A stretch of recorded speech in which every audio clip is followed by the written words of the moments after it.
Hi, it's Marty Duda here at Austin City Limits, and I've got to tell you, if you do come to the festival, make sure you get to the thing early each day.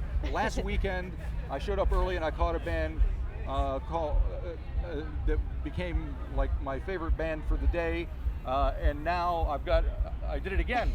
I met Elise Davis, who was on at like 12:15 in the afternoon, early afternoon, and it was fantastic. So thank you. I really enjoyed your set. You're from Nashville, but by way of Arkansas, is that right? Yes, I grew up in Arkansas, and I've lived in Nashville for the past 5 years, so I consider myself from there now. Right. And you know the Gills, they're the band that I was referring to. Yeah, we've played on the same bills a couple times at things and stuff. I see them around town, and so is there kind of a community of people, musicians, who have come to Nashville from elsewhere in the States and are trying to do their thing? Hardly anyone is from Nashville that lives in Nashville, and you meet so many musicians everywhere you go, and there is there's a community feel about it. It's really cool. Excellent. Now, for folks in New Zealand who may not be familiar with Arkansas, other than the fact that that's where Bill Clinton is from, what can you tell me about your life growing up Well, in there's Little not Rock? a whole lot to say about Arkansas. I love all my friends and family there, and I had a really great time growing up there. A lot of good camping and hunting, that kind of stuff. Alrighty. Was it kind of a small town? Or Little Rock medium city? is like a medium city where I grew up, but I mean you could drive 10 minutes and be out in the country, and so I did a lot of like the camping stuff when I was a kid, and but it's kind of like a medium city, I would say. And what kind of music were you exposed to when you were growing up? I was listening to whatever I could get my hands on, really. I was like, you mean like what was my favorite stuff growing up? Or sure. I went through so many different phases. I went through like punk rock phases and classic rock phases. Yeah, but I think I read somewhere where you tried to start a punk band at like when you were 11 or something. That was like when I first knew that I really like wanted to play music somehow, and I got my dad to buy me a drum kit, and I gathered this group of girlfriends. We were like all 11, and I was like really serious about it, and nobody else really was. And so then I realized I couldn't really be a drummer on my own, so I started like learning guitar when I was 12, and found songwriting at that age too. So right. So is that when you started writing songs, when you were about 12? When I was 12 is when I wrote my first song. Yeah. I'm curious because I've never written a song in my life. How do you come to the point where you realize that you can write songs?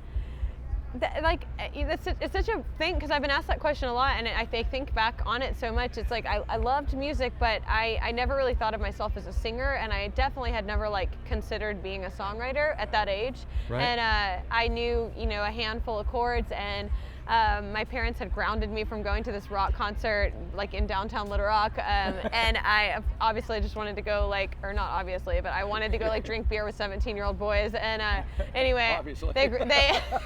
they grounded me, and I got super upset about it, and I went up to my room, and I saw my guitar, and I just sat down, I was filled with all this anger, and right. I wrote, with 3 chords, wrote this song about feeling so alone in this house. Right. And but I didn't plan it. I didn't really know what I was doing. I just kind of locked myself in my bathroom and tried to express myself, and I was really embarrassed about it. I hid then I started writing songs every day after that. Right.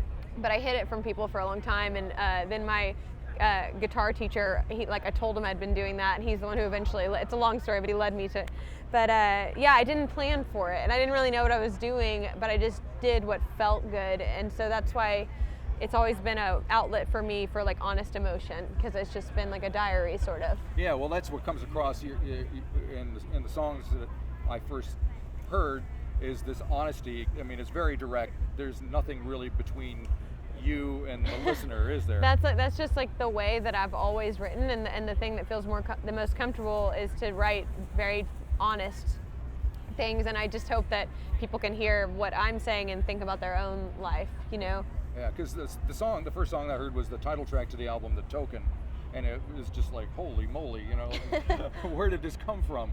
And do you have to be in a certain frame of mind to be able to write like that, or does it just come on, I write all the time, and I would say like, you know, half the songs I would never want anyone else to hear in my whole life. So I'm constantly writing like as I feel things all the time, so yeah, I don't know. I just always write what I feel, and then you're lucky when you get a good one. Right. And I got the impression from listening to you when you were performing that a lot of your songs are results of going to parties. Embarrassingly so. Yeah, I know. A lot of my songs end up being about like relationships failed and alcohol. But I did say I write honestly about my life. This is true. Yes, you did. But I'm wondering, because your songs are so direct and they are about pretty much your relationships, and do males react differently to what they hear, do you think, than females do? You know, I don't know. That's something that like I'm kind of interested to find with this new record. It hasn't really been out long enough for me to know what.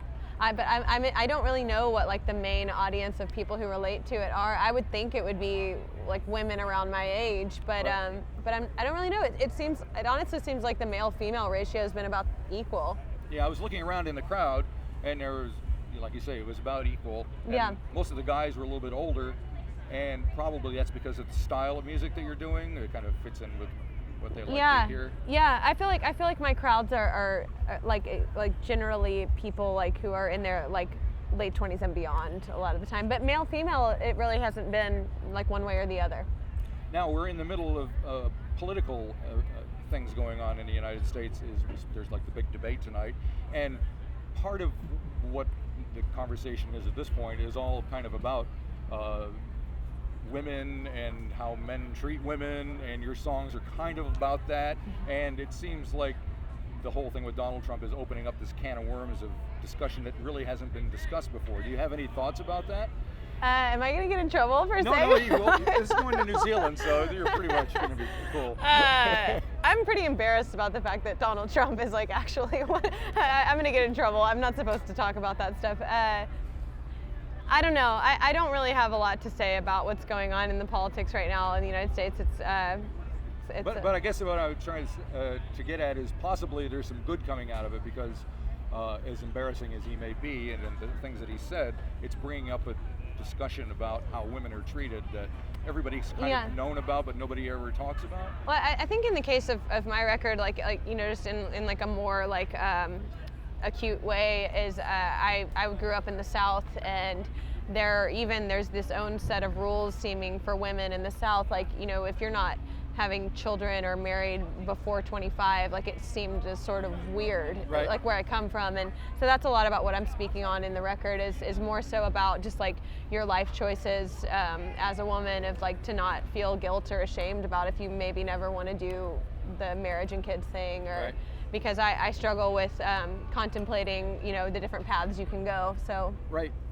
and do you get much feedback from your listeners or your fans about that? Do they kind of come up to you and tell you how they relate to it? I'm starting to see that more now. Like I'm wanting to, like as I tour more, I always love hearing the feedback. But yeah, I've definitely had people come up to me and tell me that they were experiencing a similar thing that I was talking about, and that's the coolest feeling as a songwriter, to hear that.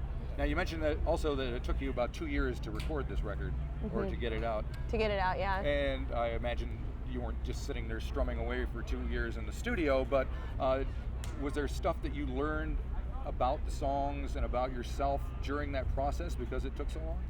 Well, it's like that's what makes me so happy about this record, because people would say, oh, do you hate the record now that it's been this much time? But I honestly, it's such a precious thing to me, because I feel like that it's like this time capsule gem of like who I was when I wrote these songs. And I still stand behind all the messages on the record, and that's why it makes it really fun to, you know, for it to be out and for me to be able to share it with people. And I still 100% behind it all. Well, that's good to hear. So are you writing constantly? Is there like new stuff I'm always kind of writing wherever I am or whatever I'm doing. I'm always kind of like thinking of things, and I already like I'm thinking about my next record now, and this one just came out. Well, if it took you 2 years, there's not a surprise. Well, hopefully, I really appreciate the fact that you've come and talked to me about it, because, like I said, as soon as I saw you this morning, it was like Whoa! And hopefully you can come down to New Zealand and scope things Oh out. man, I hope so. Yeah, I would love to I come think there someday. You do well. We have quite a few Americana artists and stuff that Cool. come down. And, Yeah, I've heard good things about the scene. Like, yeah. And Marlon Williams is, I think he's playing right now. As soon as you're done talking with me, you should jump up and run down to this. Marlon Williams. He's a Kiwi singer with an amazing voice, and yeah, he's cool. great. Yeah. So, Yeah, I'd definitely like to check that out. alrighty. Well, thank you very much. Thank you. It's nice to meet you.